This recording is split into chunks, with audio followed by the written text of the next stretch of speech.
હું હેલા પ્રવીણલાલ સગન અને ઈડર તાલુકાની શ્રી સાપાવાડા પ્રાથમિક શાળામાં 2011થી ભાષા શિક્ષક તરીકેની ફરજ બજાવું છું.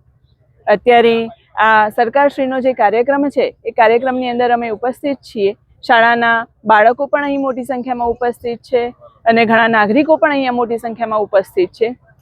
સરકારની આ વિકાસ યાત્રા મોદી સાહેબશ્રીના 12 વર્ષ પૂર્ણ થયા છે અને એ 12 વર્ષ એ ફક્ત વર્ષો નથી ગયા, પણ વિકાસની એક યાત્રા છે, વિકાસની જનકલ્યાણની યાત્રા છે.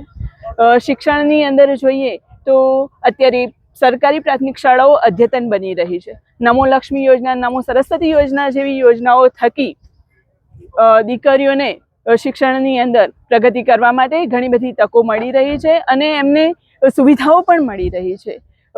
શાળાના બાળકો પ્રાથમિક શાળા અને માધ્યમિક શાળા, ઉચ્ચતર માધ્યમિક શાળામાં પણ 0 ડ્રોપઆઉટ થાય એ મુજબના કાર્યો સરકારશ્રી દ્વારા કરવામાં આવી રહ્યા છે. સાથે સાથે સરકારશ્રી દ્વારા શાળાઓ અદ્યતન તો થઈ જ રહી છે. સ્માર્ટ ક્લાસ, દરેક વર્ગ સ્માર્ટ ક્લાસ થાય તેવી PM શ્રી શાળાઓ બની રહી છે કે જેની અંદર ભરપૂર ગ્રાન્ટથી અનેક અદ્યતન સુવિધાઓ શાળાઓને પ્રાપ્ત થઈ રહી છે.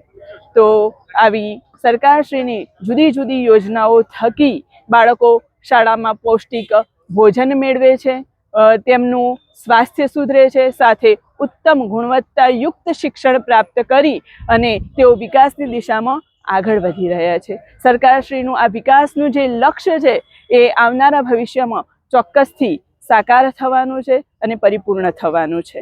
આભાર.